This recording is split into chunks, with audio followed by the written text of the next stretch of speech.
least when it comes to dating. After separating for good from my kid's father after 5 years, I was ready to just be myself.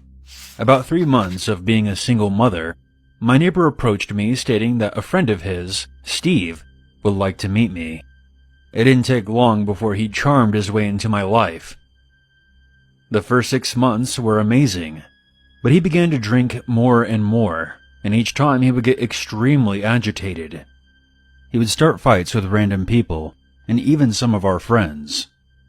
Slowly, our friends would stop coming around, knowing how Steve got when he drank. This, however, did not stop him from drinking. But now all the anger was aimed at me. It took roughly 6 to 8 months of buildup, from name-calling and shoving to punching and choking. Suddenly, this became a very abusive relationship. One time, I escaped out of the bathroom window. He later found me by beating up a friend of mine until he told him where I was. Steve began stripping all of my clothes off in a drunken rage, while laughing at me and challenging me to go ahead and try to escape while I was naked. The last night of abuse was by far the worst. Before Steve started drinking that night, I told him that my son, 3 years old, was not feeling very well, and I was going to stay with him as he fell asleep. My plan was to spend the night with my son. At around 2:30 in the morning, I heard the bedroom door open. I lied there pretending to be asleep. Several seconds went by. I held my breath as tears began to form in my eyes, when I suddenly felt his hand on top of my head. He grabbed my hair and yanked me out of bed, whispering in my ear, "I know you're avoiding me." Once in the living room, he threw me on the floor, then accused me of trying to leave him, and demanded to know why. Before I could answer, he angrily came to the conclusion that it was another man. "I swear to God, if I catch you with another man, I'll kill you and him." He was obviously more drunk than normal. He punched and kicked me a couple of times, and I fell to the floor. I started to crawl to my son's room, and he slowly came from behind me, asking, "Where do you think you're going?" He then walked in front of me, kneeled down, and said, "You stay right there or I'm gonna hurt you real bad."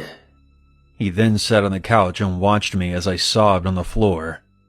After about 30 minutes, it appeared that he passed out on the couch. I decided that this was my chance to escape. I put on an oversized shirt, picked up my son, and slowly crept by him. He suddenly woke up and grabbed my leg and said, "Where are you going?" I stammered out that I was going into the kitchen with my son to get him a drink. He then angrily replied, "Hurry up." As soon as I entered the kitchen, I ran out of the front door with no pants on, no shoes, and no purse. I carried my son all the way to the police station, which was thankfully only a few blocks away. After hours, the way the police station is set up is that you go into a room and press a button and talk to someone on the intercom.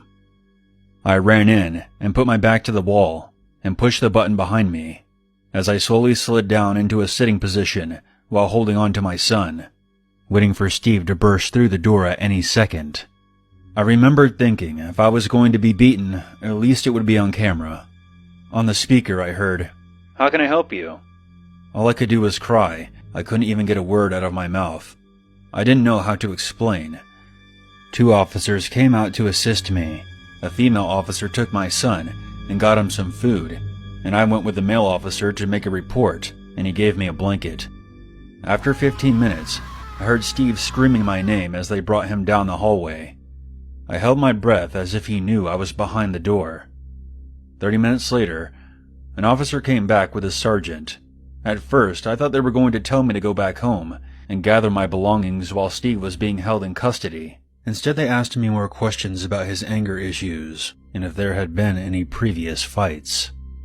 I explained to them Steve's alcohol problem and how he had become increasingly more abusive. They then showed me a list in Steve's handwriting detailing how he would dismember my body in a good spot where I would be buried without being found.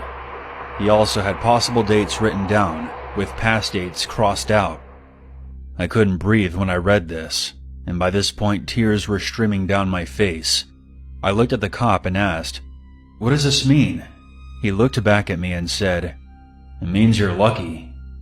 Steve was charged with attempted murder, kidnapping, and assault. I left back home to Arizona before the trial started, but gave a detailed statement before I left. Steve, of course, pled not guilty, but in the end, he received 2 years in prison. Just before I left for Arizona, I received a letter from Steve. It simply read, "It's not over. You'll always be mine."